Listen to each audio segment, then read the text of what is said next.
أعوذ بالله من الشيطان الرجيم. بسم الله الرحمن الرحيم. ألف لام ميم. ذلك الكتاب لا ريب فيه هدى للمتقين الذين يؤمنون بالغيب ويقيمون الصلاة ومما رزقناهم ينفقون والذين يؤمنون بما أنزل إليك وما أنزل من قبلك وبالآخرة هم يوقنون أولئك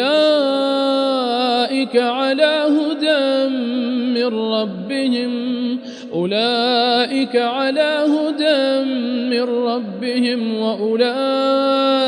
هم المفلحون إن الذين كفروا سواء عليهم أأنذرتهم أم لم تنذرهم لا يؤمنون ختم الله على قلوبهم وعلى سمعهم وعلى أبصارهم غشاوة ولهم عذاب عظيم ومن الناس من يقول آمنا بالله وباليوم الآخر وما هم بمؤمنين يخادعون الله والذين آمنوا وما يخدعون إلا أنفسهم وما يشعرون في قلوبهم مرض فزادهم الله مرضا ولهم عذاب أليم بما كانوا يكذبون وإذا قيل لهم لا تفسدوا في الأرض قالوا إنما نحن مصلحون ألا إنهم هم المفسدون ولكن لا يشعرون وإذا قيل لهم آمنوا كما آمن الناس قالوا أنؤمن كما آمن السفهاء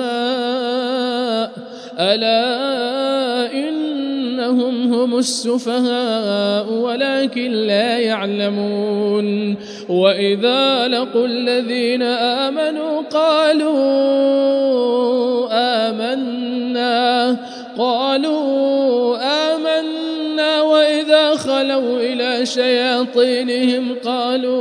قالوا إنا معكم إنما نحن مستهزئون الله يستهزئ بهم ويمدهم في طغيانهم يعمهون أولئك الذين اشتروا الضلالة بالهدى فما ربحت تجارتهم وما كانوا مهتدين مثلهم كمثل الذي استوقد نارا فلما أضاءت ما حوله ذهب الله بنورهم وتركهم في ظلمات لا يبصرون صم بكم عمي فهم لا يرجعون أو كصيب من السماء فيه ظلمات ورعد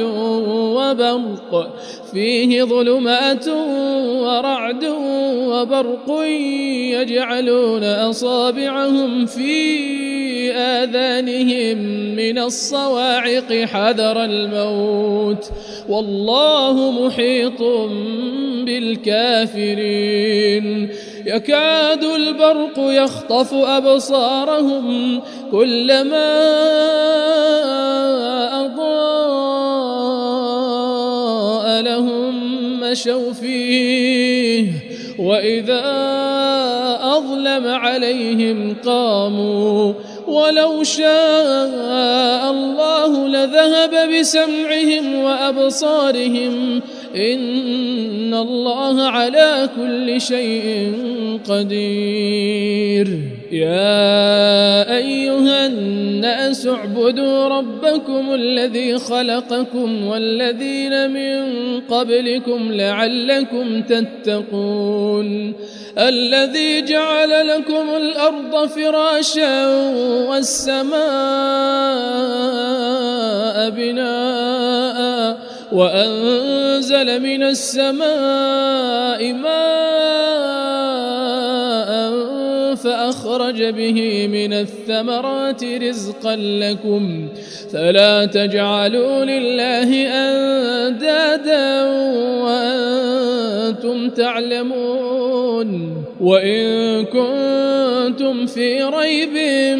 مما نزلنا على عبدنا فأتوا بسورة من مثله وادعوا شهداءكم من دون الله إن كنتم صادقين فإن لم تفعلوا ولن تفعلوا فاتقوا النار التي وقودها الناس والحجارة أعدت للكافرين وبشر الذين آمنوا وعملوا الصالحات أن لهم جنات تجري من تحتها الأنهار كلما رزقوا منها من ثمرة رزقا قالوا هذا الذي رزقنا من قبل وأتوا به متشابها ولهم فيها أزواج مطهرة وهم فيها خالدون إن الله لا يستحيي أن يضرب مثلا ما بعوضة فما فوقها فأما الذين آمنوا فيعلمون أنه الحق من ربهم وأما الذين كفروا فيقولون ماذا أراد الله بهذا مثلا يضل به كثيرا ويهدي به كثيرا وما يضل به إلا الفاسقين الذين ينقضون عهد الله من بعد ميثاقه ويقطعون ما أمر الله به أن يوصل ويفسدون في الأرض أولئك هم الخاسرون كيف تكفرون بالله وكنتم أمواتا فأحياكم ثم يميتكم ثم يحييكم ثم إليه ترجعون هو الذي خلق لكم ما في الأرض جميعا ثم استوى إلى السماء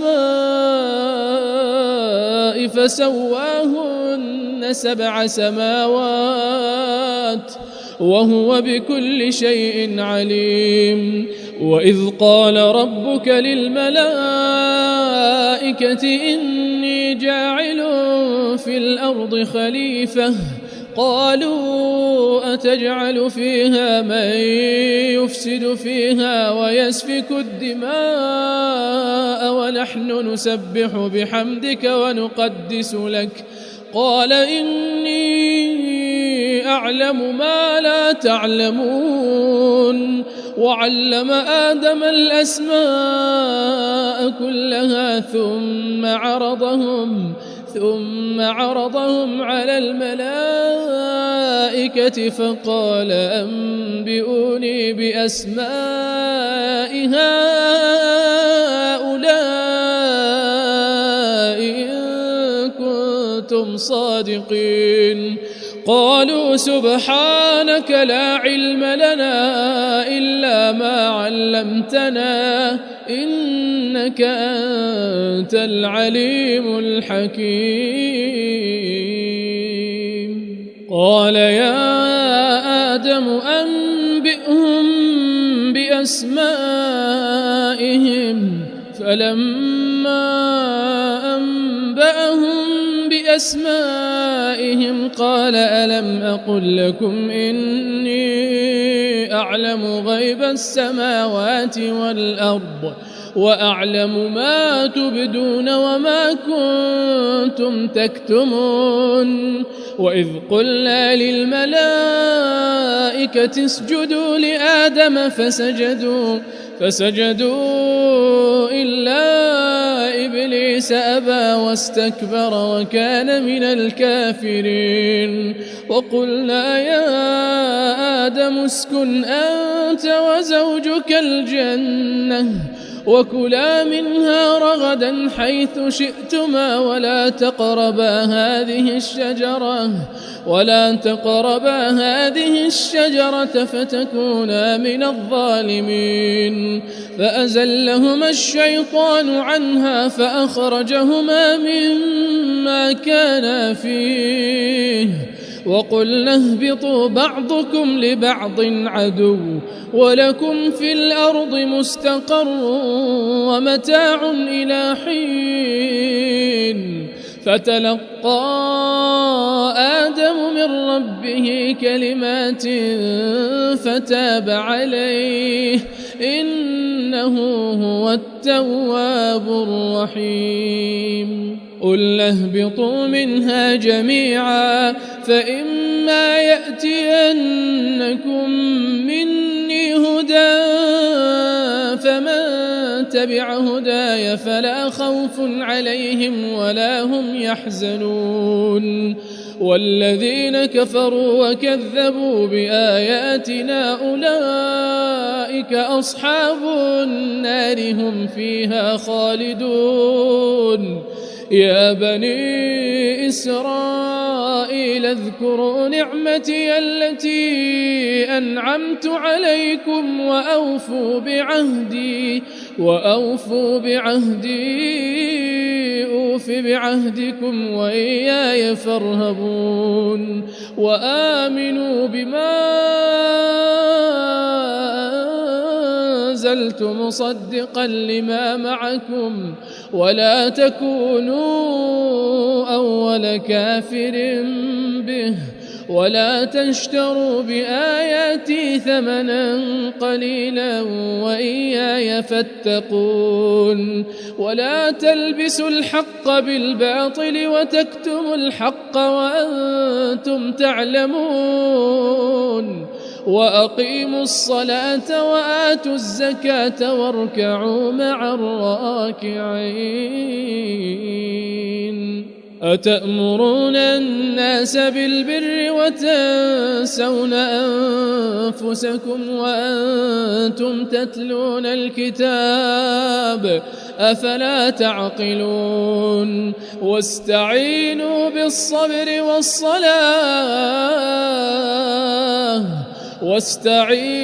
بالصبر والصلاة وإنها لكبيرة إلا على الخاشعين الذين يظنون أنهم ملاقو ربهم وأنهم إليه راجعون. يا بني إسرائيل اذكروا نعمتي التي أنعمت عليكم وأني فضلتكم على العالمين. واتقوا يوما لا تجزي نفس عن نفس شيئا ولا يقبل منها شفاعة ولا يؤخذ منها عدل ولا هم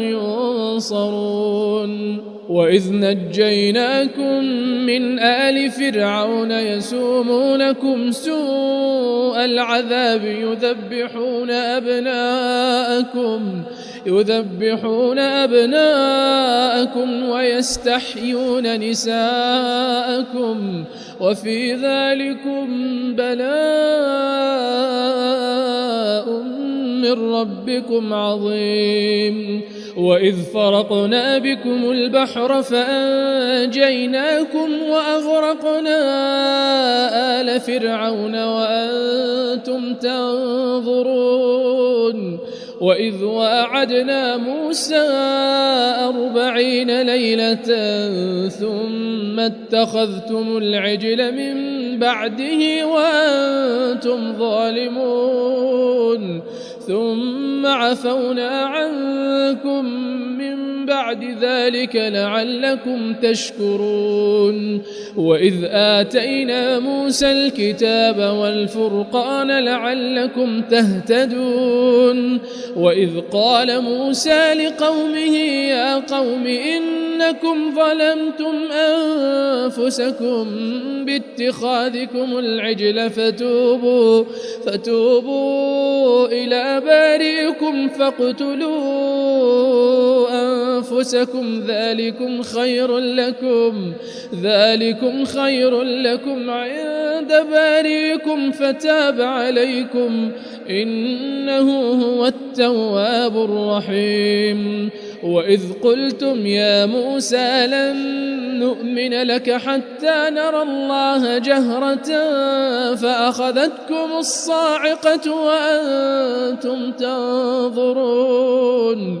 ثم بعثناكم من بعد موتكم لعلكم تشكرون. وظللنا عليكم الغمام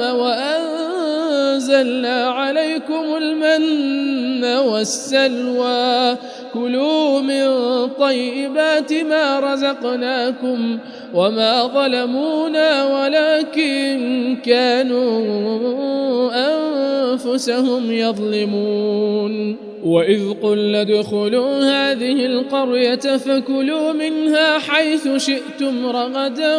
وادخلوا الباب سجدا وقولوا حطة نغفر لكم خطاياكم وسنزيد المحسنين. فبدل الذين ظلموا قولا غير الذي قيل لهم فأنزلنا على الذين ظلموا رجزا من السماء بما كانوا يفسقون. وإذ استسقى موسى لقومه فقلنا اضرب بعصاك الحجر فانفجرت منه 12 عينا قد علم كل أناس مشربهم كلوا واشربوا من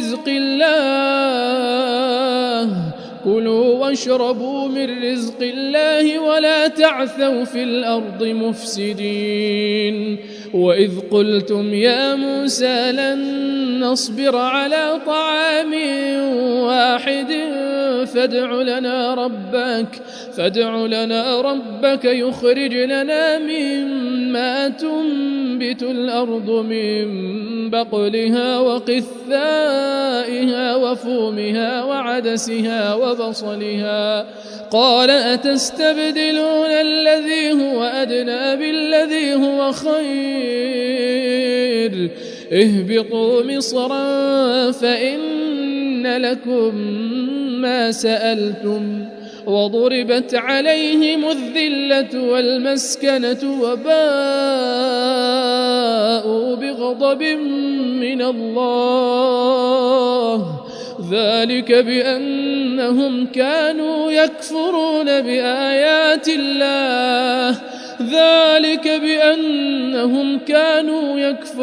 بآيات الله ويقتلون النبيين بغير الحق ذلك بما عصوا وكانوا يعتدون. إن الذين آمنوا والذين هادوا والنصارى والصابئين من آمن بالله واليوم الآخر وعمل صالحا فلهم أجرهم عند ربهم ولا خوف عليهم ولا هم يحزنون. وإذ أخذنا ميثاقكم ورفعنا فوقكم الطور خذوا ما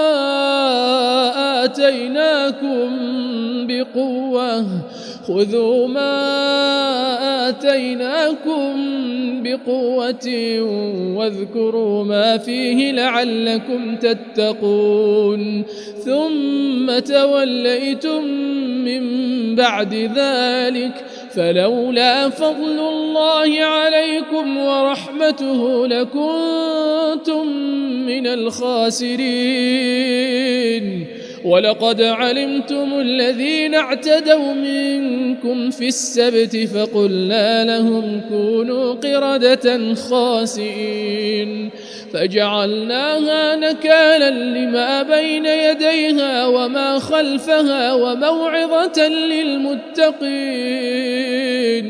وإذ قال موسى لقومه إن الله يأمركم أن تذبحوا بقرة قالوا أتتخذنا هزوا قال أعوذ بالله أن أكون من الجاهلين. قالوا ادع لنا ربك يبين لنا ما هي قال إنه يقول إنها بقرة لا فارض ولا بكر عوان بين ذلك فافعلوا ما تؤمرون. قالوا ادع لنا ربك يبين لنا ما لونها قال إنه يقول إنها بقرة صفراء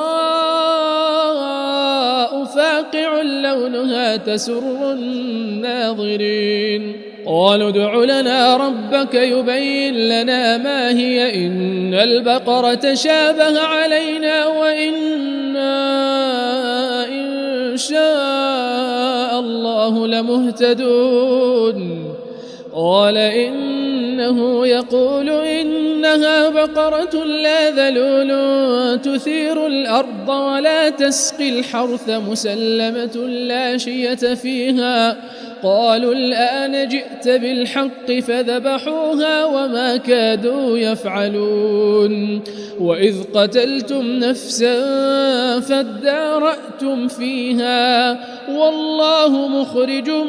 ما كنتم تكتمون. فقلنا اضربوه ببعضها كذلك يحيي الله الموتى ويريكم آياته لعلكم تعقلون. ثم قست قلوبكم من بعد ذلك فهي كالحجارة أو أشد قسوة وإن من الحجارة لما يتفجر منه الأنهار وإن منها لما يشقق فيخرج منه الماء وإن منها لما يهبط من خشية الله وما الله بغافل عما تعملون.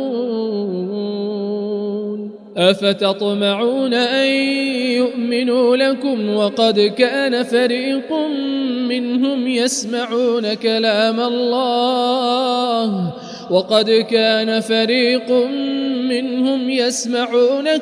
الله ثم يحرفونه من بعد ما عقلوه وهم يعلمون. وإذا لقوا الذين آمنوا قالوا آمنا وإذا خلا بعضهم إلى بعض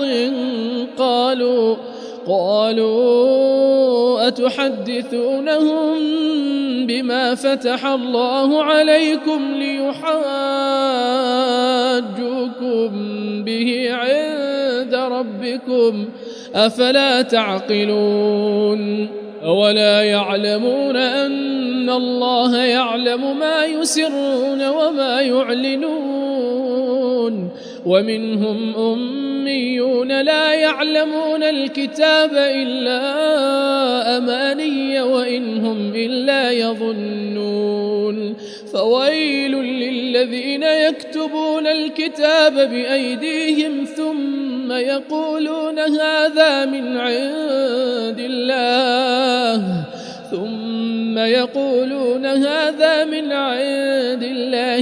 ليشتروا به ثمنا قليلا فويل لهم مما كتبت أيديهم وويل لهم مما يكسبون وقالوا لن تمسنا النار إلا أياما معدودة قل أتخذتم عند الله عهدا فلن يخلف الله عهده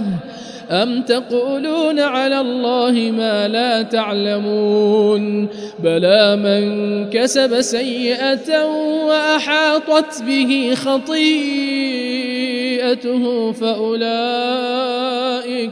فأولئك أصحاب النار هم فيها خالدون والذين آمنوا وعملوا الصالحات أولئك أصحاب الجنة هم فيها خالدون وإذ أخذنا ميثاق بني إسرائيل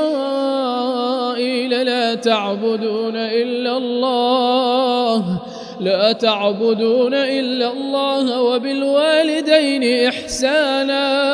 وبالوالدين إحسانا وذي القربى واليتامى والمساكين وقولوا للناس حسنا وأقيموا الصلاة وآتوا الزكاة ثم توليتم إلا قليلا منكم وأنتم معرضون وإذ أخذنا ميثاقكم لا تسفكون دماءكم ولا تخرجون أنفسكم من دياركم ثم أقررتم وأنتم تشهدون ثم أنتم هؤلاء تقتلون أنفسكم وتخرجون فريقا منكم من دياركم تظاهرون عليهم بالإثم والعدوان وإن يأتوكم أسارى تفادوهم وهو محرم عليكم إخراجهم أفتؤمنون ببعض الكتاب وتكفرون ببعض فما جزاء من يفعل ذلك منكم إلا خزي في الحياة الدنيا ويوم القيامة يردون إلى أشد العذاب وما الله بغافل عما تعملون أولئك الذين اشتروا الحياة الدنيا بالآخرة فلا يخفف عنهم العذاب ولا هم ينصرون ولقد آتينا موسى الكتاب وقفينا من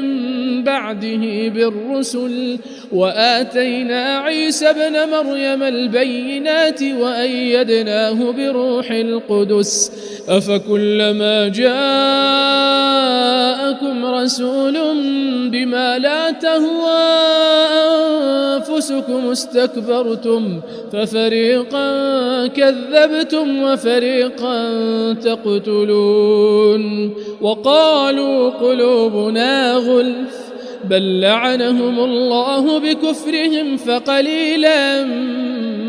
ما يؤمنون ولما جاءهم كتاب من عند الله مصدق لما معهم وكانوا من قبل يستفتحون على الذين كفروا فلما جاءهم ما عرفوا كفروا به فلعنة الله على الكافرين. بئس ما اشتروا به أنفسهم أن يكفروا بما أنزل الله بغيا أن ينزل الله من فضله على من يشاء من عباده، فباءوا بغضب على غضب، وللكافرين عذاب مهين. وإذا قيل لهم آمنوا بما أنزل الله قالوا نؤمن بما أنزل علينا ويكفرون بما وراءه وهو الحق مصدقا لما معهم. قل فلم تقتلون أنبياء الله من قبل إن كنتم مؤمنين؟ ولقد جاءكم موسى بالبينات ثم اتخذتم العجل من بعده وأنتم ظالمون. وإذ أخذنا ميثاقكم ورفعنا فوقكم الطور خذوا ما آتيناكم بقوة واسمعوا، قالوا سمعنا وعصينا وأشربوا في قلوبهم العجل بكفرهم. قل بئس ما يأمركم به إيمانكم إن كنتم مؤمنين. قل إن كانت لكم الدار الآخرة عند الله خالصة من دون الناس فتمنوا الموت إن كنتم صادقين، ولن يتمنوه أبدا بما قدمت أيديهم، والله عليم بالظالمين. ولتجدنهم أحرص الناس على حياة ومن الذين أشركوا يود أحدهم لو يعمر 1000 سنة وما هو بمزحزحه من العذاب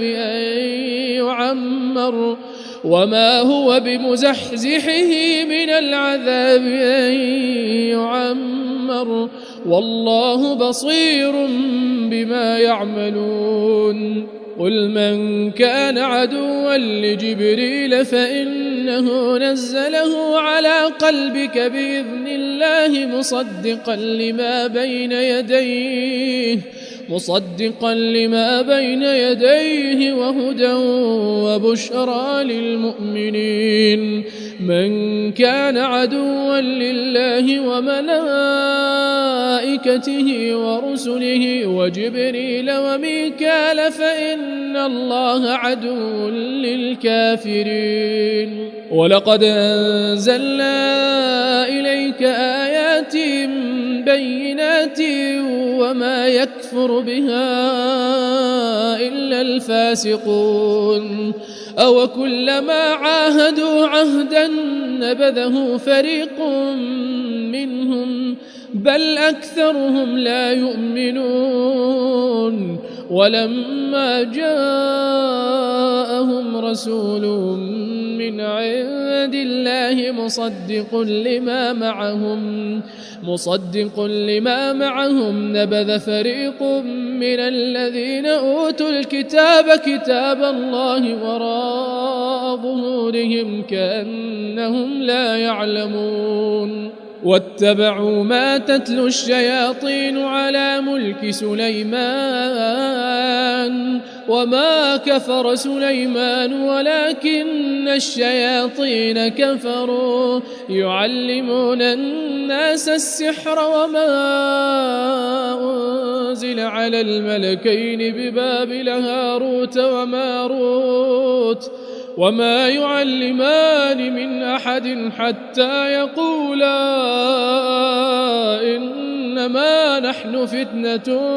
فلا تكفر فيتعلمون منهما ما يفرقون به بين المرء وزوجه وما هم بضارين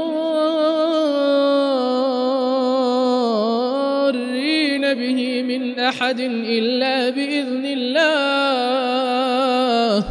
ويتعلمون ما يضرهم ولا ينفعهم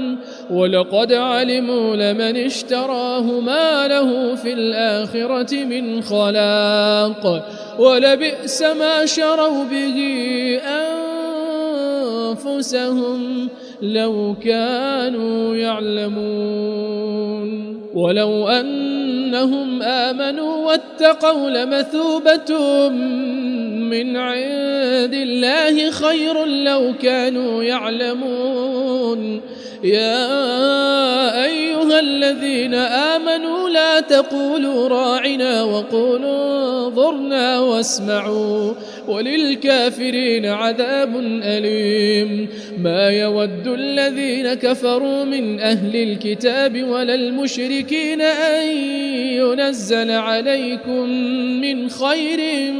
من ربكم والله يختص برحمته من يشاء والله ذو الفضل العظيم ما ننسخ من آية أو ننسها نأت بخير منها أو مثلها ألم تعلم أن الله على كل شيء قدير ألم تعلم أن الله له ملك السماوات والأرض وما لكم من دون الله من ولي ولا نصير أم تريدون أن تسألوا رسولكم كما سئل موسى من قبل ومن يتبدل الكفر بالإيمان فقد ضل سواء السبيل ود كثير من أهل الكتاب لو يردونكم من بعد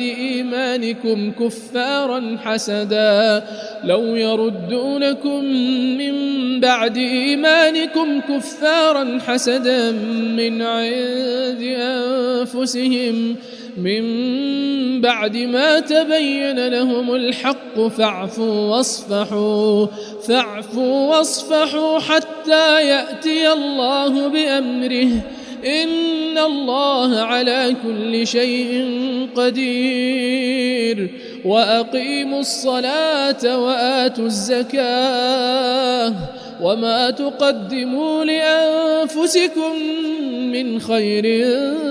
تجدوه عند الله إن الله بما تعملون بصير وقالوا لن يدخل الجنة إلا من كان هودا أو نصارى تلك أمانيهم قل هاتوا برهانكم إن كنتم صادقين بلى من أسلم وجهه لله وهو محسن فله أجره عند ربه ولا خوف عليهم ولا هم يحزنون وقالت اليهود ليست النصارى على شيء وقالت النصارى ليست اليهود على شيء وهم يتلون الكتاب كذلك قال الذين لا يعلمون مثل قولهم فالله يحكم بينهم يوم القيامة فيما كانوا فيه يختلفون ومن أظلم ممن منع مساجد الله أن يذكر فيها اسمه وسعى في خرابها أولئك ما كان لهم أن يدخلوها إلا خائفين لهم في الدنيا خزي ولهم في الآخرة عذاب عظيم ولله المشرق والمغرب فأينما تولوا فثم وجه الله إن الله واسع عليم وقالوا اتخذ الله ولدا سبحانه بل له ما في السماوات والأرض كل له قانتون بديع السماوات والأرض وإذا قضى أمرا فإنما يقول له كن فيكون وقال الذين لا يعلمون لولا يكلمنا الله أو تأتينا آية كذلك قال الذين من قبلهم مثل قولهم تشابهت قلوبهم قد بينا الآيات لقوم يوقنون إنا أرسلناك بالحق بشيرا ونذيرا ولا تسأل عن أصحاب الجحيم ولن ترضى عنك اليهود ولا النصارى حتى تتبع ملتهم قل إن هدى الله هو الهدى ولئن اتبعت أهواءهم بعد الذي جاءك من العلم ما لك من الله من ولي ولا نصير الذين آتيناهم الكتاب يتلونه حق تلاوته أولئك يؤمنون به ومن يكفر به فأولئك هم الخاسرون يا بني إسرائيل اذكروا نعمتي التي أنعمت عليكم وأني فضلتكم على العالمين واتقوا يوما لا تجزي نفس عن نفس شيئا ولا يقبل منها عدل ولا تنفعها شفاعة ولا هم ينصرون وإذ ابتلى إبراهيم ربه بكلمات فأتمهن قال إني جاعلك للناس إماما قال ومن ذريتي قال لا ينال عهد الظالمين وإذ جعلنا البيت مثابة للناس وأمنا واتخذوا من مقام إبراهيم مصلى وعهدنا إلى إبراهيم وإسماعيل أن طهر بيتي للطائفين والعاكفين والركع السجود وإذ قال إبراهيم رب اجعل هذا بلدا آمنا وارزق أهله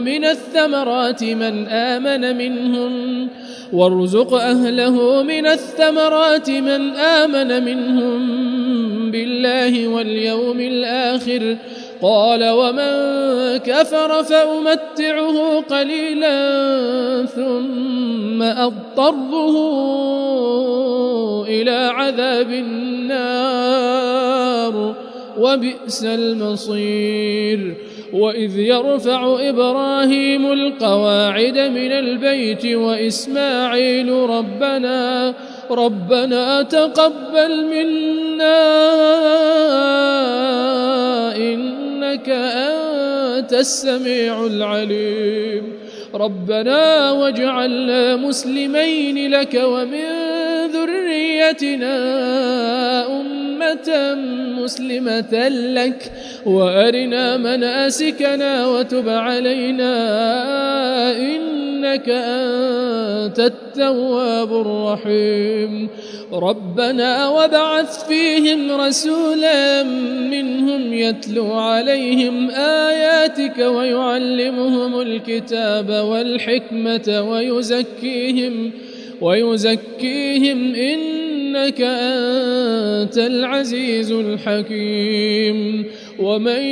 يرغب عن ملة إبراهيم إلا من سفه نفسه ولقد اصطفيناه في الدنيا وإنه في الآخرة لمن الصالحين إذ قال له ربه أسلم قال أسلمت لرب العالمين ووصى بها إبراهيم بنيه ويعقوب يا بني إن الله اصطفى لكم الدين فلا تموتن إلا وأنتم مسلمون أم كنتم شهداء إذ حضر يعقوب الموت إذ قال لبنيه ما تعبدون من بعدي قالوا نعبد إلهك وإله آبائك إبراهيم وإسماعيل وإسحاق إلها واحدا ونحن له مسلمون تلك أمة قد خلت لها ما كسبت ولكم ما كسبتم ولا تسألون عما كانوا يعملون وقالوا كونوا هودا أو نصارى تهتدوا قل بل ملة إبراهيم حنيفا وما كان من المشركين قولوا آمنا بالله وما أنزل إلينا وما أنزل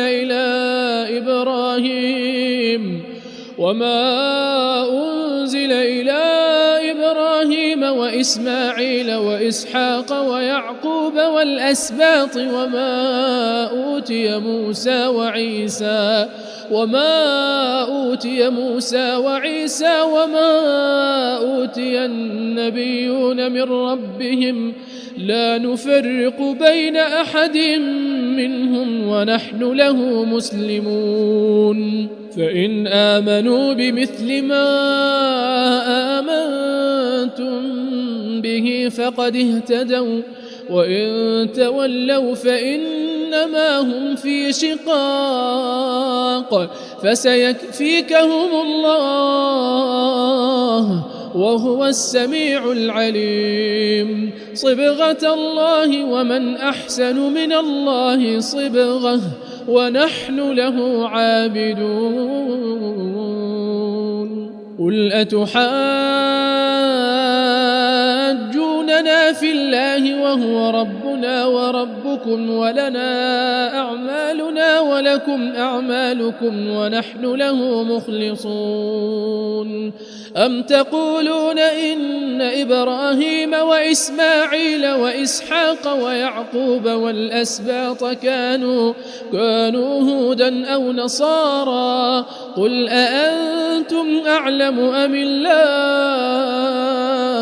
ومن أظلم ممن كتم شهادة عنده من الله وما الله بغافل عما تعملون تلك أمة قد خلت لها ما كسبت ولكم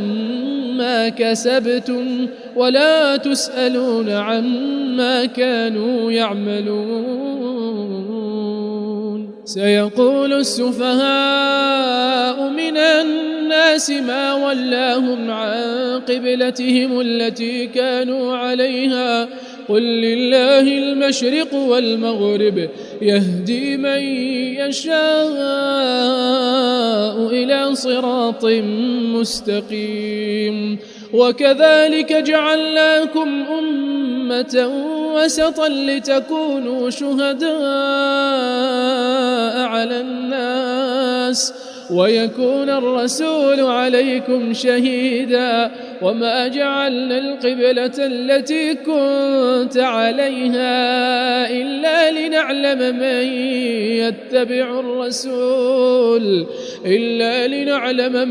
يتبع الرسول ممن ينقلب على عقبيه وإن كانت لكبيرة إلا على الذين هدى الله وما كان الله ليضيع إيمانكم إن الله بالناس لرؤوف رحيم قد نرى تقلب وجهك في السماء فلنولينك قبلة ترضاها فول وجهك شطر المسجد الحرام وحيث ما كنتم فولوا وجوهكم شطره وإن الذين أوتوا الكتاب ليعلمون أنه الحق من ربهم وما الله بغافل عما يعملون ولئن أتيت الذين أوتوا الكتاب بكل آية ما تبعوا قبلتك وما أنت بتابع قبلتهم وما بعضهم بتابع قبلة بعض ولئن اتبعت أهواءهم من بعد ما جاءك من العلم إنك إذا لمن الظالمين الذين آتيناهم الكتاب يعرفونه كما يعرفون أبناءهم وإن فريقا منهم ليكتمون الحق وهم يعلمون الحق من ربك فلا تكونن من الممترين ولكل وجهة هو موليها فاستبقوا الخيرات أينما تكونوا يأت بكم الله جميعا إن الله على كل شيء قدير ومن حيث خرجت فول وجهك شطر المسجد الحرام وإنه للحق من ربك وما الله بغافل عما تعملون ومن حيث خرجت فول وجهك شطر المسجد الحرام وحيث ما كنتم فولوا وجوهكم شطره لئلا يكون للناس عليكم حجة إلا الذين ظلموا منهم فلا تخشوهم واخشوني ولأتم نعمتي عليكم ولعلكم تهتدون كما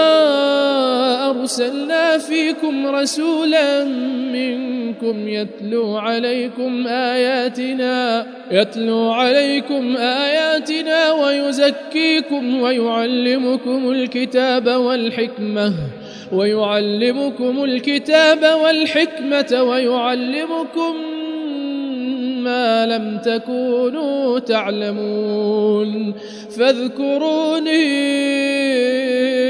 أذكركم واشكروا لي ولا تكفرون يا أيها الذين آمنوا استعينوا بالصبر والصلاة إن الله مع الصابرين ولا تقولوا لمن يقتل في سبيل الله أموات بل أحياء ولكن لا تشعرون ولنبلونكم بشيء من الخوف والجوع ونقص من الأموال والأنفس والثمرات وبشر الصابرين الذين إذا أصابتهم مصيبة قالوا إنا لله وإنا إليه راجعون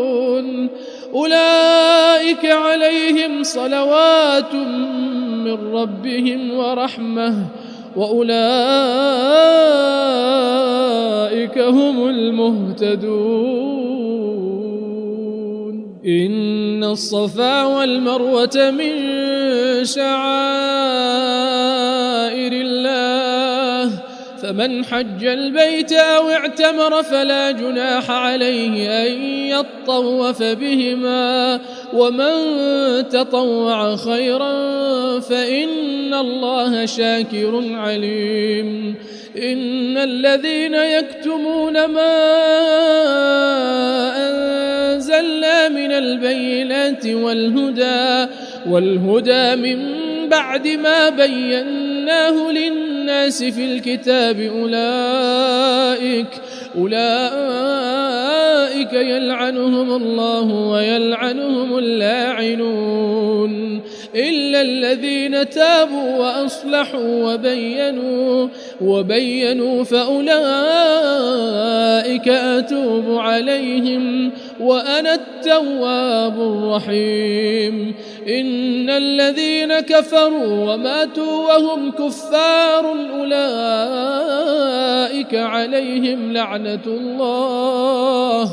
أولئك عليهم لعنة الله والملائكة والناس أجمعين خالدين فيها لا يخفف عنهم العذاب ولا هم ينظرون وإلهكم إله واحد لا إله إلا هو الرحمن الرحيم إن في خلق السماوات والأرض واختلاف الليل والنهار والفلك التي تجري في البحر بما ينفع الناس وما أنزل الله من السماء من ماء فأحيا به الأرض بعد موتها وبث فيها من كل دابة وتصريف الرياح والسحاب المسخر بين السماء والأرض لآيات لقوم يعقلون ومن الناس من يتخذ من دون الله أندادا يحبونهم كحب الله والذين آمنوا أشد حبا لله ولو يرى الذين ظلموا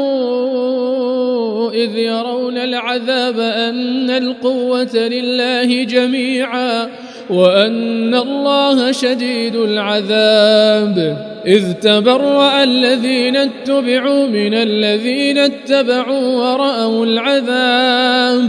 ورأوا العذاب وتقطعت بهم الأسباب وقال الذين اتبعوا لو أن لنا كرة فنتبرأ منهم كما تبرأوا منا كذلك يريهم الله أعمالهم حسرات عليهم وما هم بخارجين من النار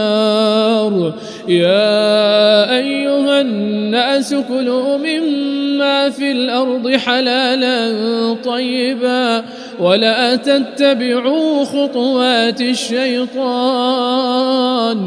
إنه لكم عدو مبين إنما يأمركم بالسوء والفحشاء وأن تقولوا على الله ما لا تعلمون. وإذا قيل لهم اتبعوا ما أنزل الله قالوا بل نتبع ما ألفينا عليه آباءنا أولو كان آباؤهم لا يعقلون شيئا ولا يهتدون. ومثل الذين كفروا كمثل الذي ينعق بما لا يسمع إلا دعاء ونداء صم بكم عمي فهم لا يعقلون. يا أيها الذين آمنوا كلوا من طيبات ما رزقناكم واشكروا لله إن كنتم إياه تعبدون. إنما حرم عليكم الميتة والدم ولحم الخنزير وما أهل به لغير الله فمن اضطر غير باغ ولا عاد فلا إثم عليه إن الله غفور رحيم. إن الذين يكتمون ما أنزل الله من الكتاب ويشترون به ثمنا قليلا أولئك ما يأكلون في بطونهم إلا النار ولا يكلمهم الله يوم القيامة ولا يزكيهم ولهم عذاب أليم. أولئك الذين اشتروا الضلالة بالهدى والعذاب بالمغفرة فما أصبرهم على النار ذلك بأن الله نزل الكتاب بالحق وإن الذين اختلفوا في الكتاب لفي شقاق بعيد. ليس البر أن تولوا وجوهكم قبل المشرق والمغرب ولكن البر من آمن بالله واليوم الآخر والملائكة والكتاب والنبيين وآتى المال على حبه ذوي القربى واليتامى والمساكين وابن السبيل والسائلين وفي الرقاب وأقام الصلاة وآتى الزكاة والموفون بعهدهم إذا عاهدوا والصابرين في البأساء والضراء وحين البأس أولئك الذين صدقوا وأولئك هم المتقون. يا أيها الذين آمنوا كتب عليكم القصاص في القتلى الحر بالحر والعبد بالعبد والأنثى بالأنثى فمن عفي له من أخيه شيء فاتباع بالمعروف وأداء إليه بإحسان ذلك تخفيف من ربكم ورحمة فمن اعتدى بعد ذلك فله عذاب أليم. ولكم في القصاص حياة يا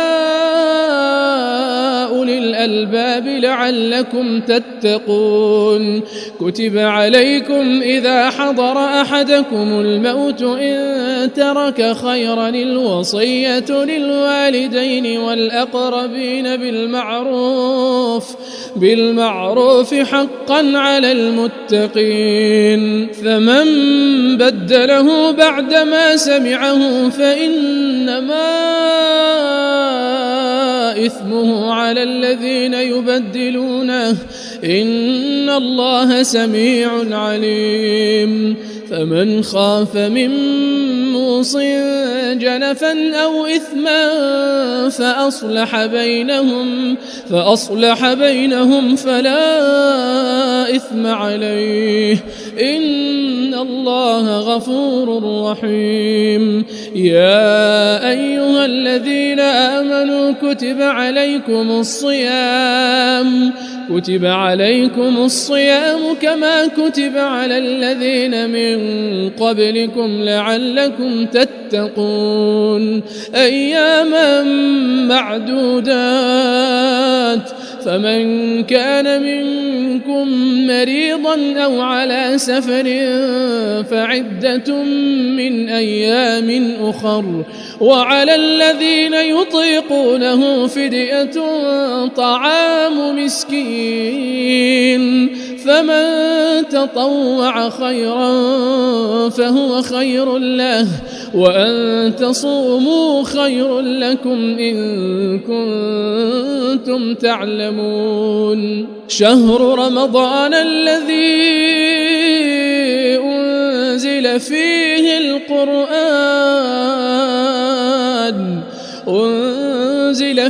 القرآن هدى للناس وبينات من الهدى والفرقان فمن شهد منكم الشهر فليصم ومن كان مريضا أو على سفر فعدة من أيام أخر يريد الله بكم اليسر ولا يريد بكم العسر ولتكملوا العدة ولتكبروا الله على ما هداكم ولعلكم تشكرون. وإذا سألك عبادي عني فإني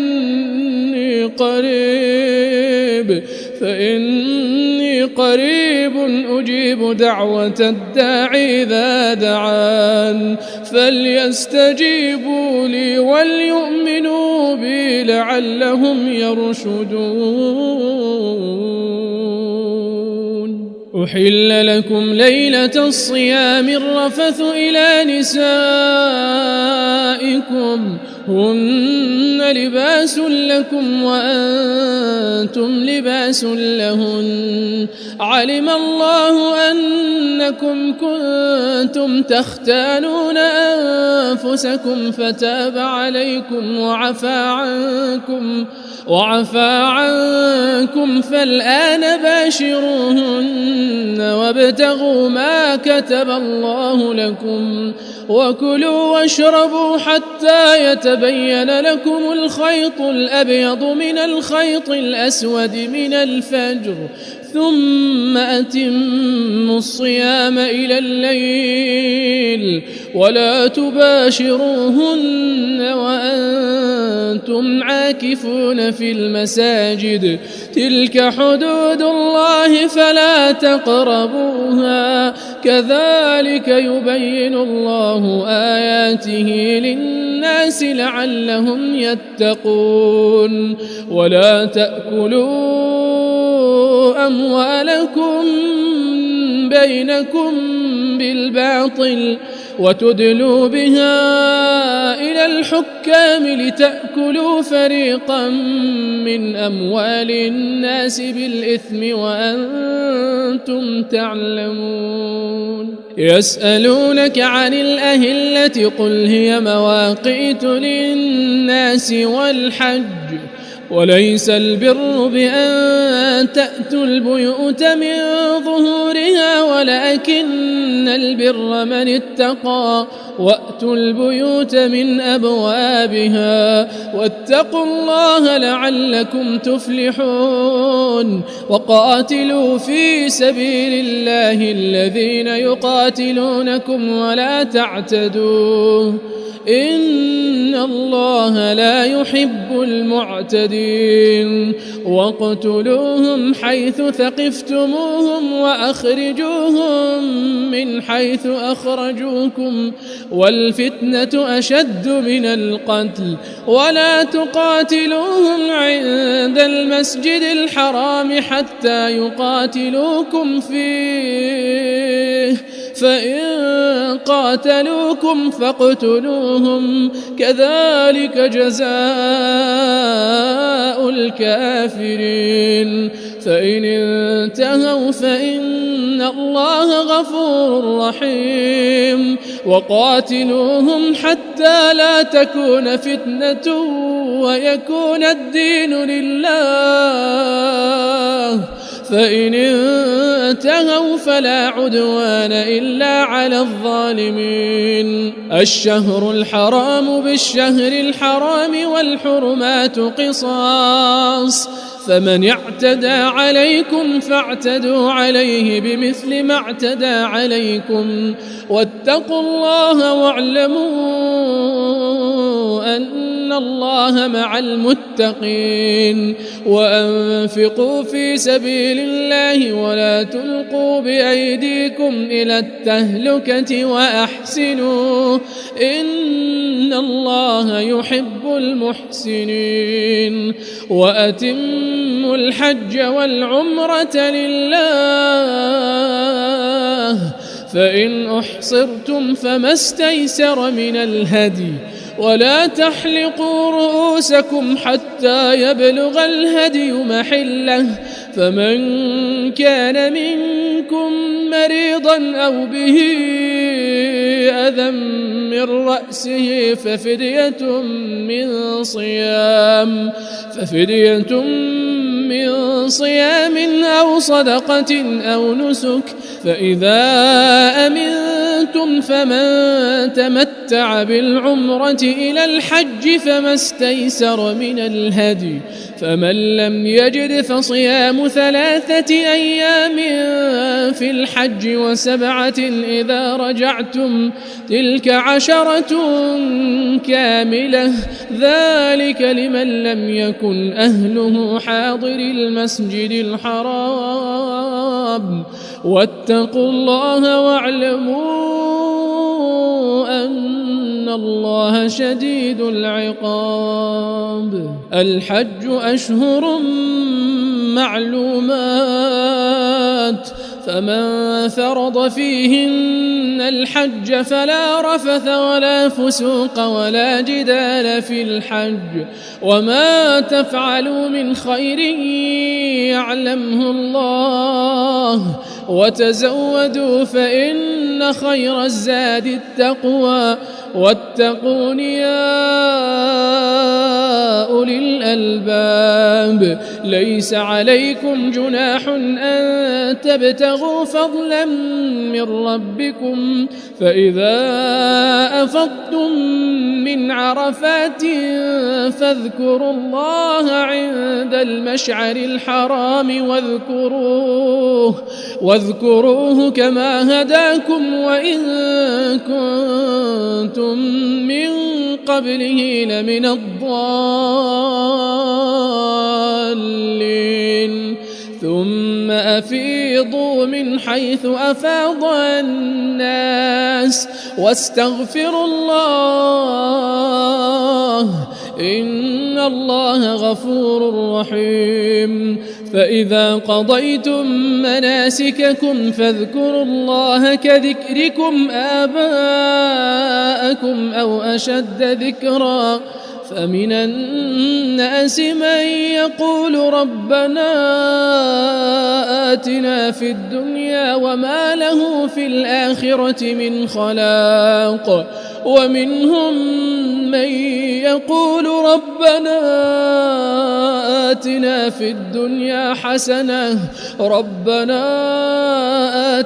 في الدنيا حسنة وفي الآخرة حسنة وقنا عذاب النار أولئك لهم نصيب مما كسبوا والله سريع الحساب واذكروا الله في أيام معدودات فمن تعجل في يومين فلا إثم عليه ومن تأخر فلا إثم عليه لمن اتقى واتقوا الله واعلموا أنكم إليه تحشرون ومن الناس من يعجبك قوله في الحياة الدنيا ويشهد الله على ما في قلبه وهو ألد الخصام وإذا تولى سعى في الأرض ليفسد فيها ويهلك الحرث والنسل والله لا يحب الفساد وإذا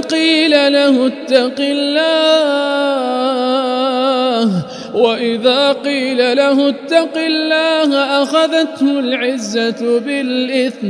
فحسبه جهنم ولبئس المهاد ومن الناس من يشري نفسه ابتغاء مرضات الله والله رؤوف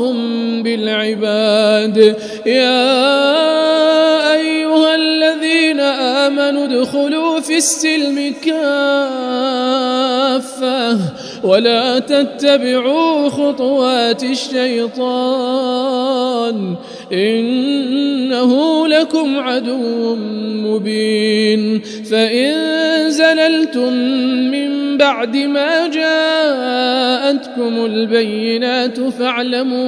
فاعلموا أن الله عزيز حكيم هل ينظرون إلا أن يأتيهم الله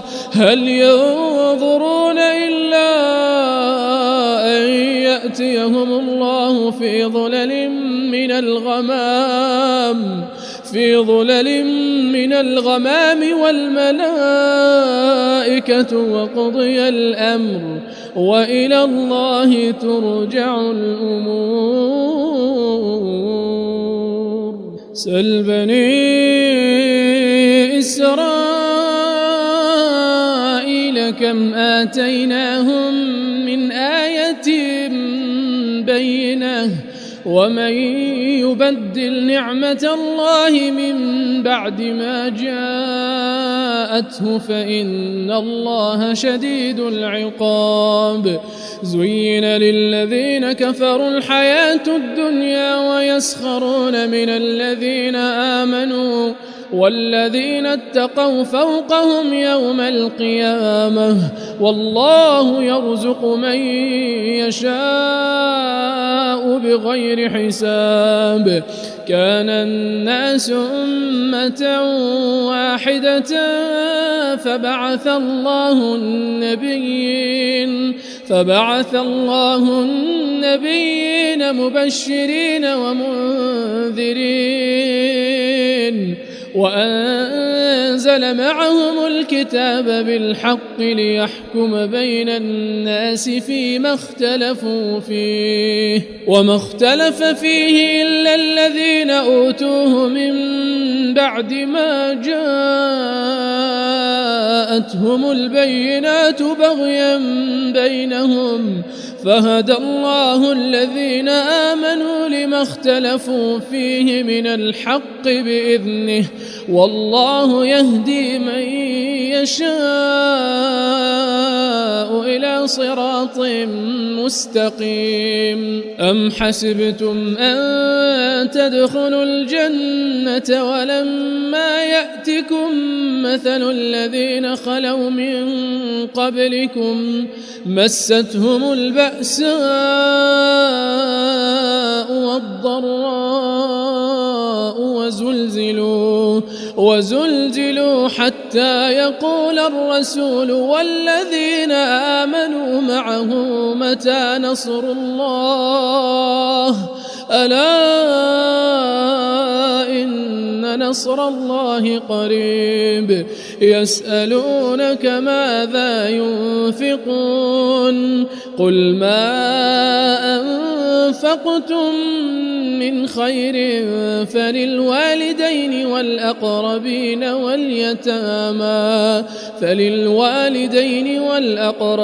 واليتامى والمساكين وابن السبيل وما تفعلوا من خير فإن الله به عليم. كتب عليكم القتال وهو كره لكم وعسى أن تكرهوا شيئا وهو خير لكم وعسى أن تحبوا شيئا وهو شر لكم والله يعلم وأنتم لا تعلمون. يسألونك عن الشهر الحرام قتال فيه قل قتال فيه كبير وصد عن سبيل الله وكفر به والمسجد الحرام وإخراج أهله منه أكبر عند الله والفتنة أكبر من القتل ولا يزالون يقاتلونكم حتى يردوكم عن دينكم إن استطاعوا ومن يرتدد منكم عن دينه فيمت وهو كافر فأولئك حبطت أعمالهم في الدنيا والآخرة وأولئك أصحاب النار هم فيها خالدون. إن الذين آمنوا والذين هاجروا وجاهدوا في سبيل الله أولئك يرجون رحمة الله والله غفور رحيم. يسألونك عن الخمر والميسر قل فيهما إثم كبير ومنافع للناس وإثمهما أكبر من نفعهما ويسألونك ماذا ينفقون قل العفو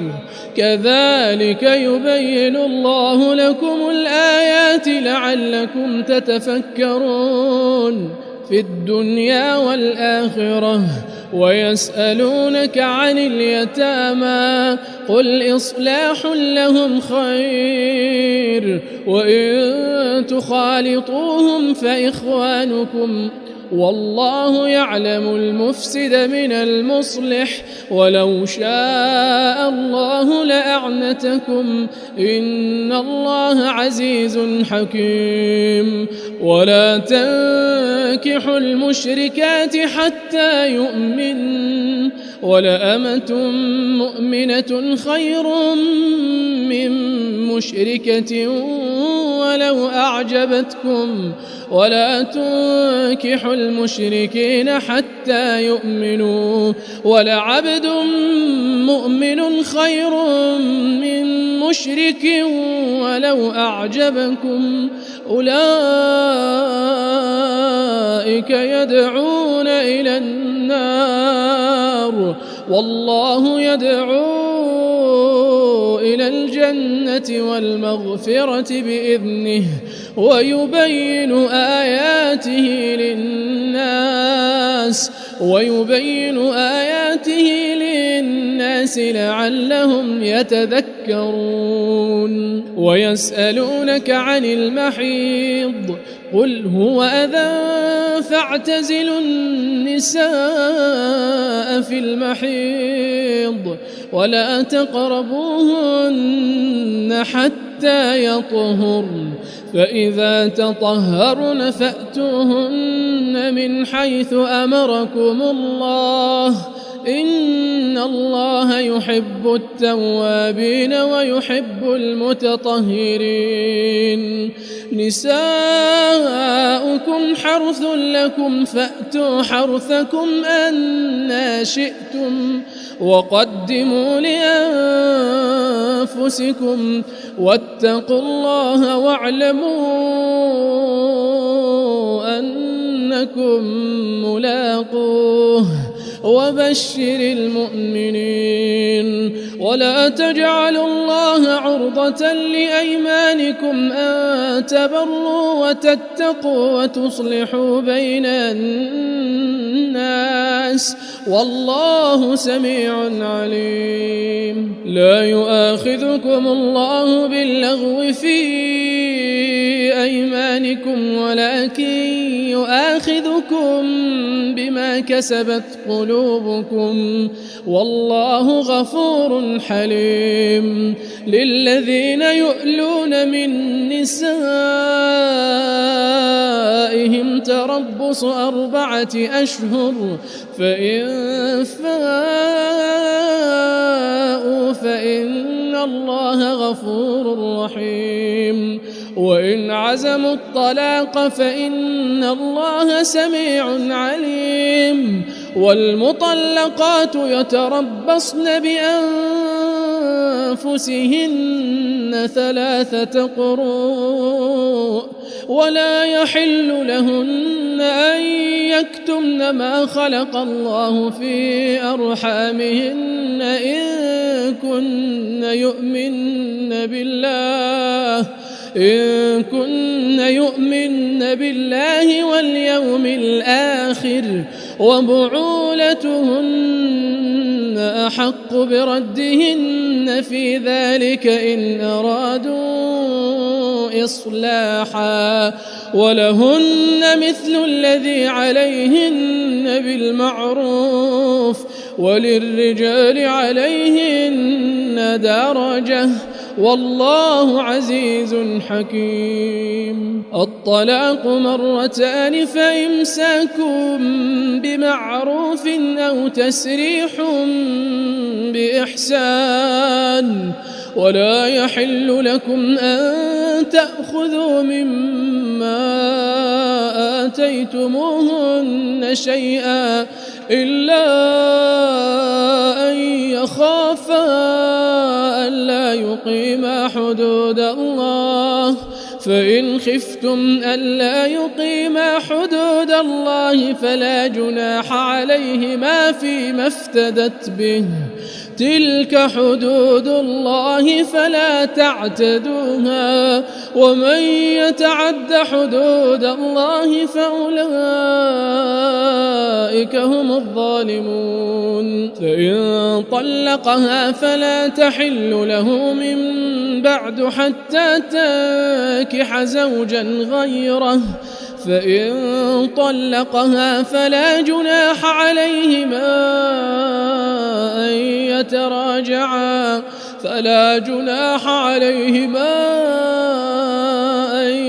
يتراجعا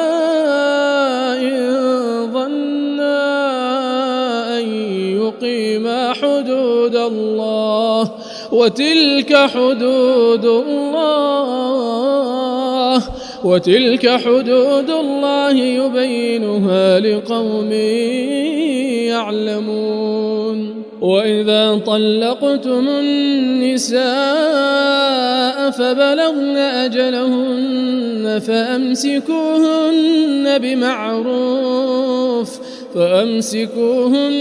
بمعروف أو سرحوهن بمعروف ولا تمسكوهن ضرارا لتعتدوا ومن يفعل ذلك فقد ظلم نفسه ولا تتخذوا آيات الله هزوا واذكروا نعمة الله عليكم وما أنزل عليكم من الكتاب والحكمة يعظكم به واتقوا الله واعلموا أن الله بكل شيء عليم. وإذا طلقتم النساء فبلغن أجلهن فلا تعضلوهن أن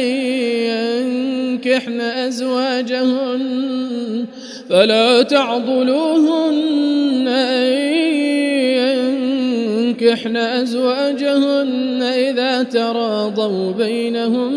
بالمعروف، ذلك يوعظ به من كان منكم يؤمن بالله واليوم الآخر،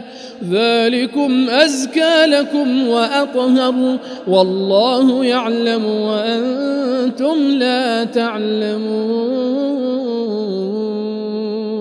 والوالدات يرضعن أولادهن حولين كاملين لمن أراد أن يتم الرضاعة، وعلى المولود له رزقهن وكسوتهن بالمعروف، لا تكلف نفس إلا وسعها، لا تضار والدة بولدها ولا مولود له بولده، وعلى الوارث مثل ذلك، فإن أرادا فصالا عن تراض منهما وتشاور فلا جناح عليهما. وإن أردتم أن تسترضعوا أولادكم فلا جناح عليكم إذا سلمتم ما آتيتم بالمعروف، واتقوا الله واعلموا أن الله بما تعملون بصير. والذين يتوفون منكم ويذرون أزواجا يتربصن بأنفسهن 4 أشهر وعشرا، فإذا بلغن أجلهن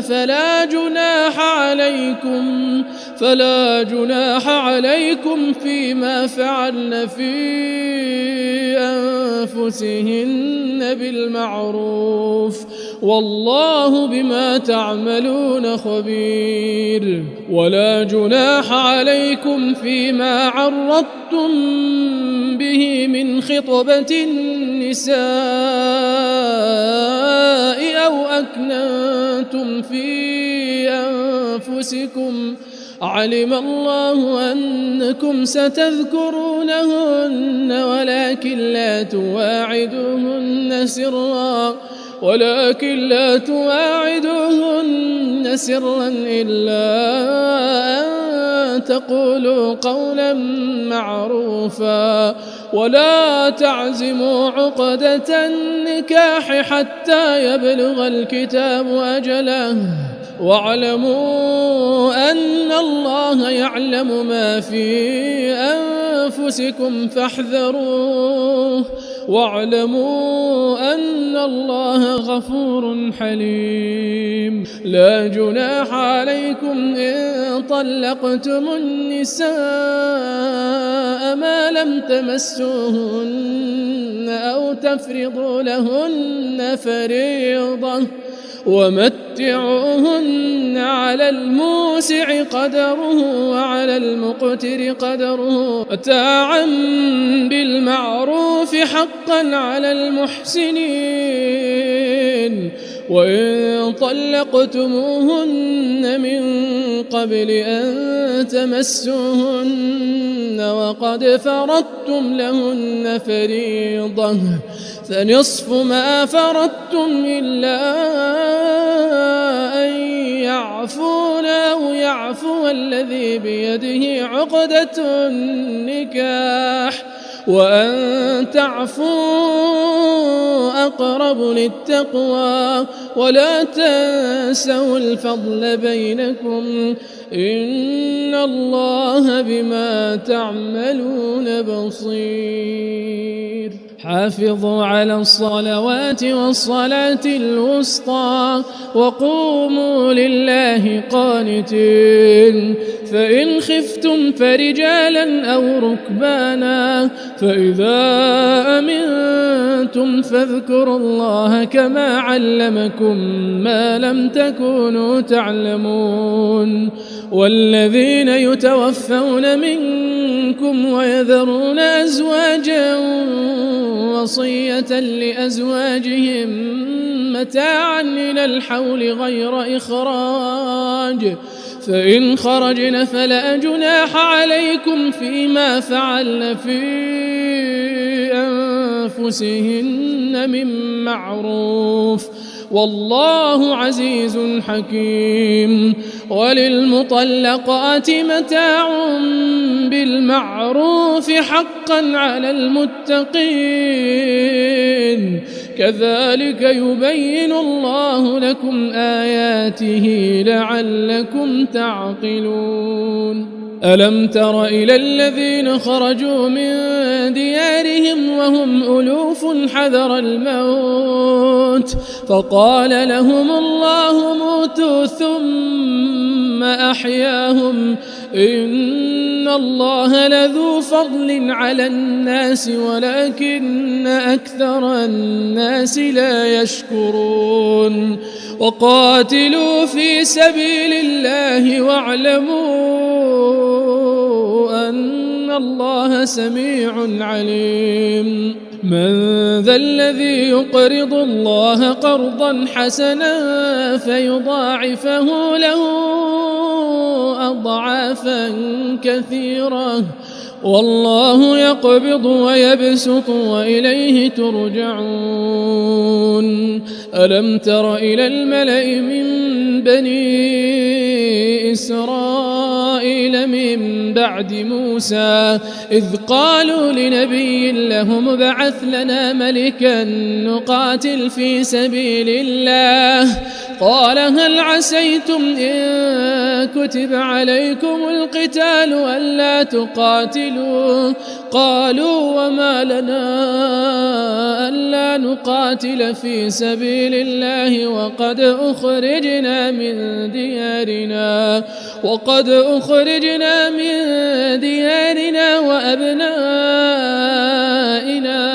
فلما كتب عليهم القتال تولوا إلا قليلا منهم والله عليم بالظالمين وقال لهم نبيهم إن الله قد بعث لكم طالوت ملكا قالوا أنى يكون له الملك علينا ونحن أحق بالملك منه ولم يؤت سعة من المال قال إن الله اصطفاه عليكم وزاده بسطة في العلم والجسم والله يؤتي ملكه من يشاء والله واسع عليم وقال لهم نبيهم إن آية ملكه أن يأتيكم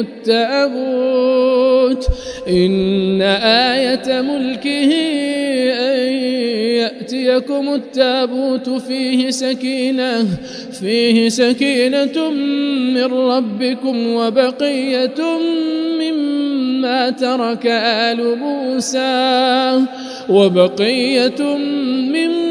ترك آل موسى وآل هارون تحمله الملائكة إن في ذلك لآية لكم إن كنتم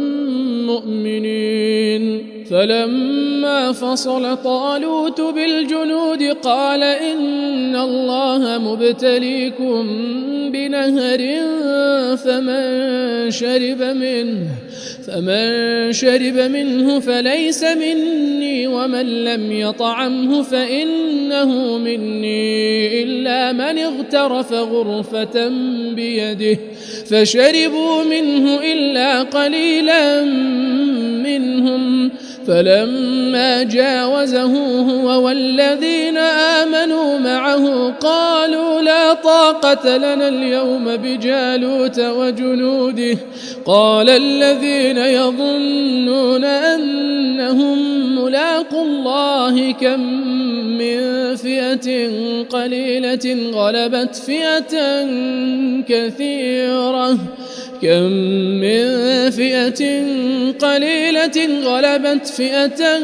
كثيرة بإذن الله والله مع الصابرين ولما برزوا لجالوت وجنوده قالوا ربنا أفرغ علينا صبرا وثبت أقدامنا وانصرنا على القوم الكافرين فهزموهم بإذن الله وقتل داود جالوت وآتاه الله الملك والحكمة وعلمه مما يشاء ولولا دفع الله الناس بعضهم ببعض لفسدت الأرض ولكن الله ذو فضل على العالمين تلك آيات الله نتلوها عليك بالحق وإنك لمن المرسلين تلك الرسل فضلنا بعضهم على بعض منهم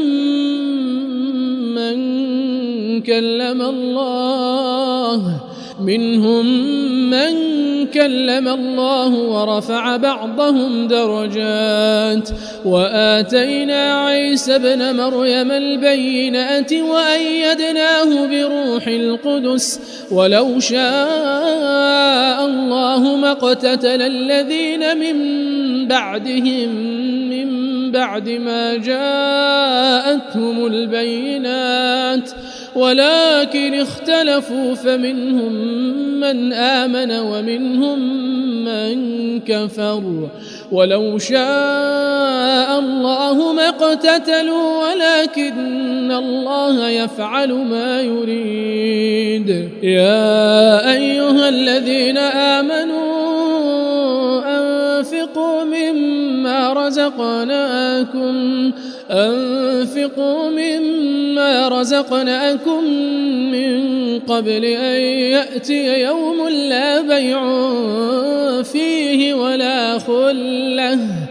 من قبل أن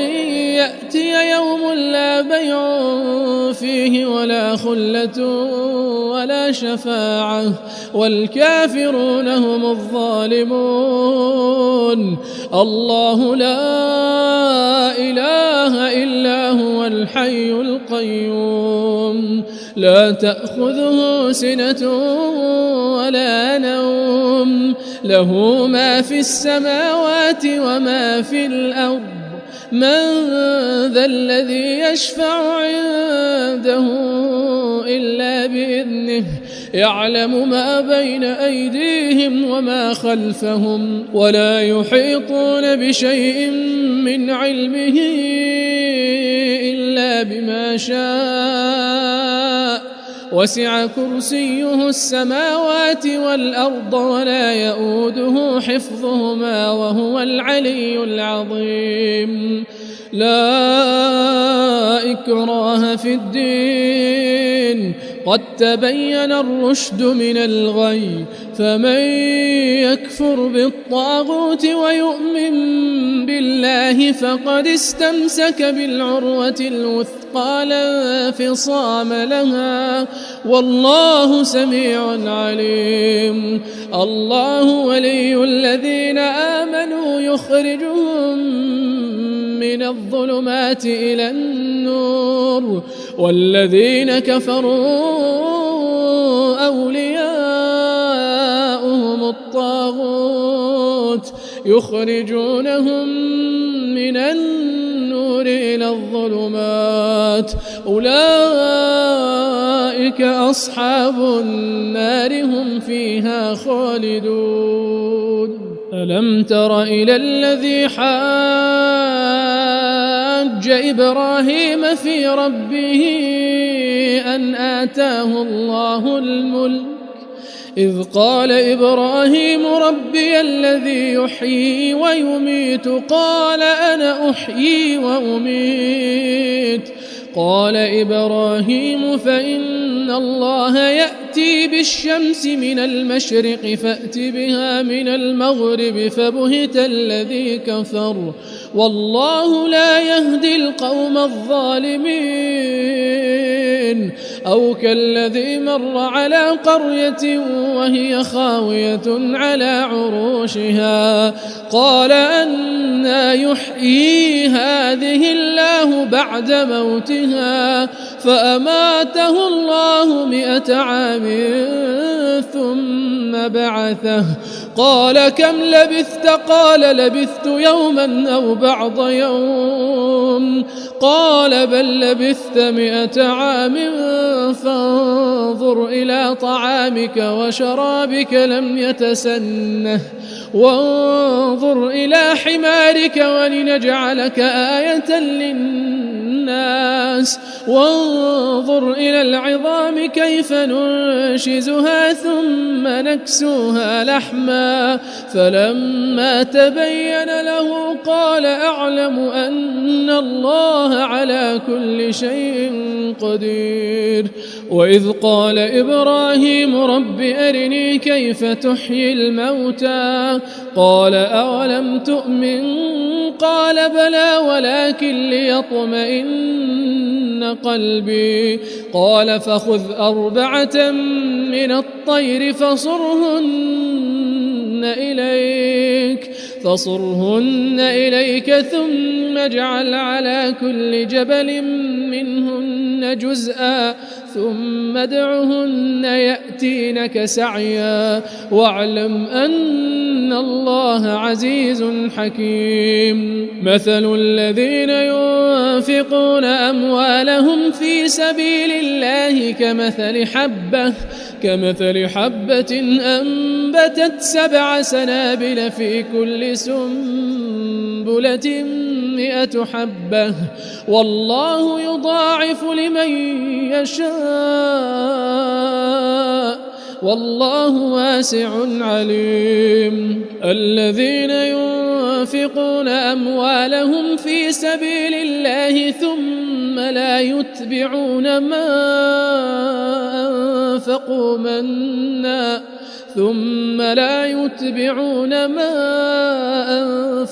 منا ولا أذى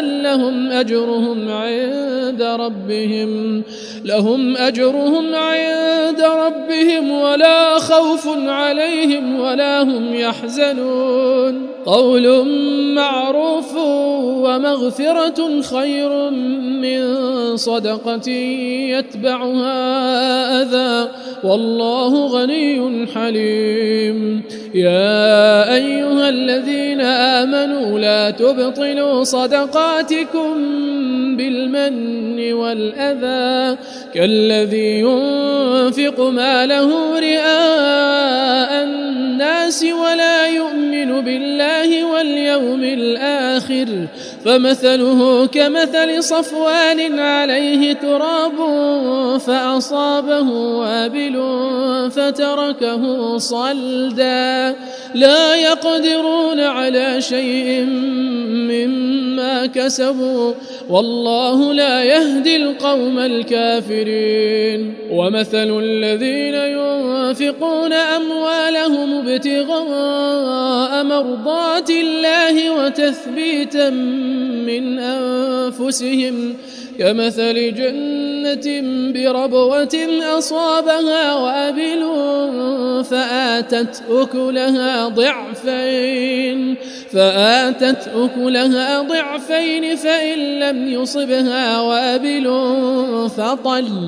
والله بما تعملون بصير. أيود أحدكم أن تكون له جنة من نخيل وأعناب تجري من تحتها الأنهار له فيها من كل الثمرات وأصابه الكبر وله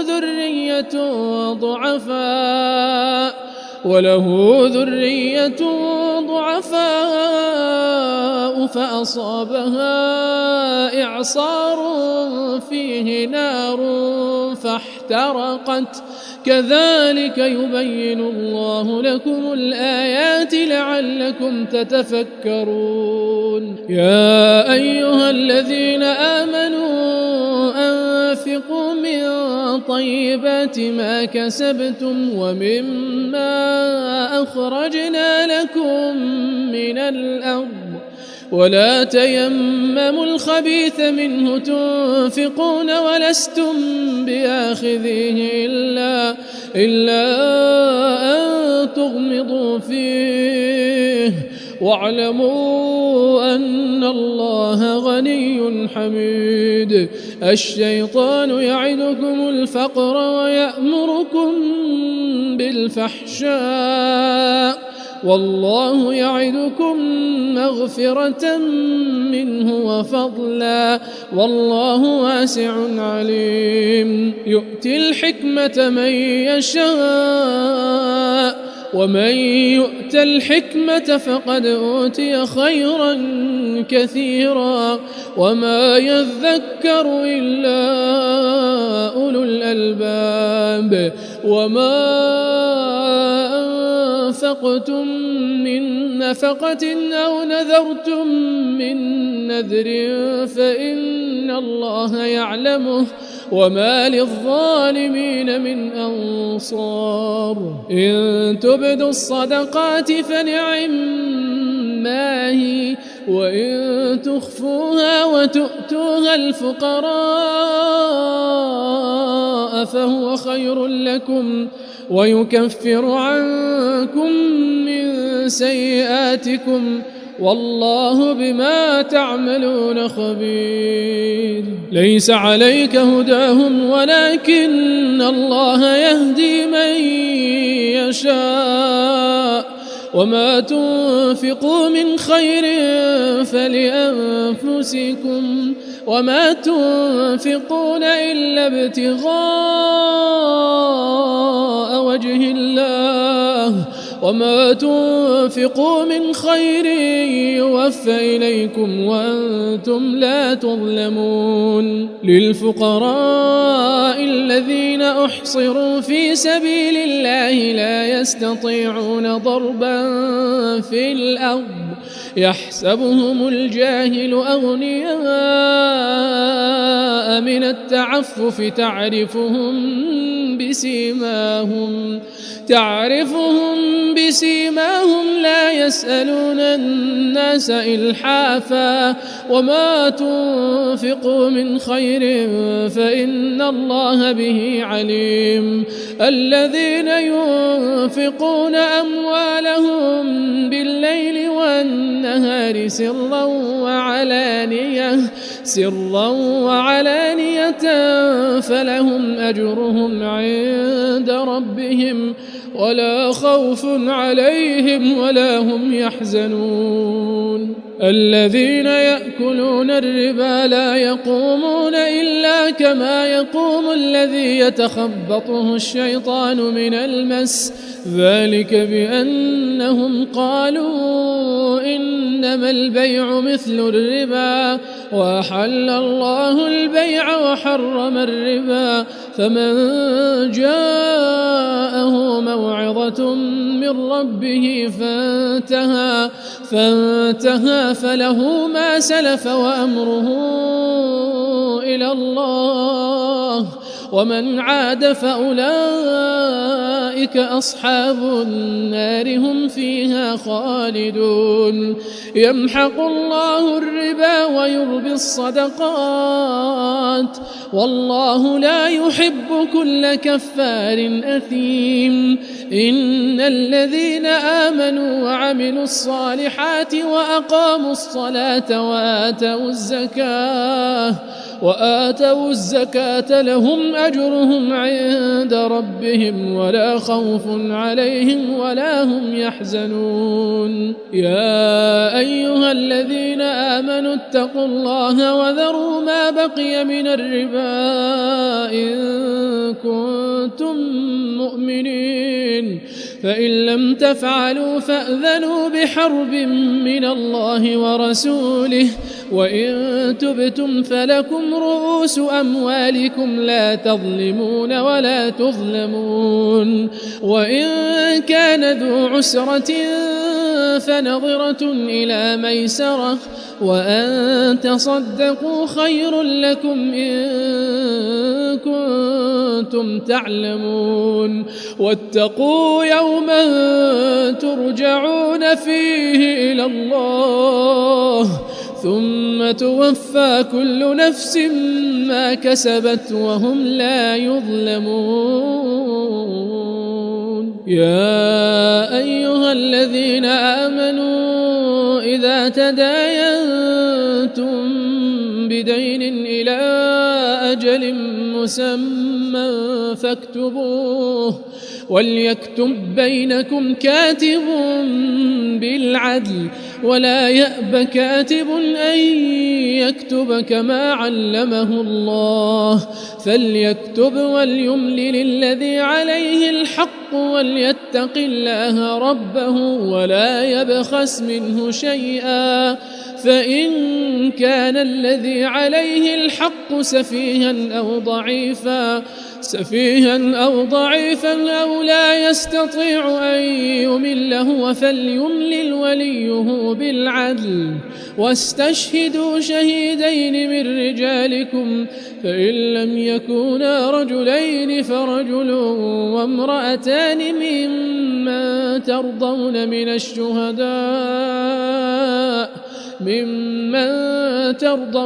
الشهداء أن تضل إحداهما فتذكر إحداهما الأخرى، ولا يأبى الشهداء إذا ما دعوا، ولا تسأموا أن تكتبوه صغيرا أو كبيرا إلى أجله، ذلكم أقسط عند الله وأقوم للشهادة وأدنى ألا ترتابوا إلا أن تكون تجارة حاضرة تديرونها بينكم، فليس عليكم جناح ألا تكتبوها، وأشهدوا إذا تبايعتم، ولا يضار كاتب ولا شهيد، وإن تفعلوا فإنه فسوق بكم، واتقوا الله ويعلمكم الله، والله بكل شيء عليم. وإن كنتم على سفر ولم تجدوا كاتبا فرهان مقبوضة، فإن أمن بعضكم بعضا فليؤد الذي اؤتمن أمانته وليتق الله ربه، ولا تكتموا الشهادة ومن يكتمها فإنه آثم قلبه والله بما تعملون عليم. لله ما في السماوات وما في الأرض وإن تبدوا ما في أنفسكم أو تخفوه يحاسبكم به الله فيغفر لمن يشاء ويعذب من يشاء والله على كل شيء قدير. آمن الرسول بما أنزل إليه من ربه والمؤمنون كل آمن بالله وملائكته وكتبه ورسله لا نفرق بين أحد من رسله وقالوا سمعنا وأطعنا غفرانك ربنا وإليك المصير. لا يكلف الله نفسا إلا وسعها لها ما كسبت وعليها ما اكتسبت ربنا لا تؤاخذنا إن نسينا أو أخطأنا ربنا ولا تحمل علينا إصرا كما حملته على الذين من قبلنا ربنا ولا تحملنا ما لا طاقة لنا به واعف عنا واغفر لنا وارحمنا أنت مولانا فانصرنا على القوم الكافرين.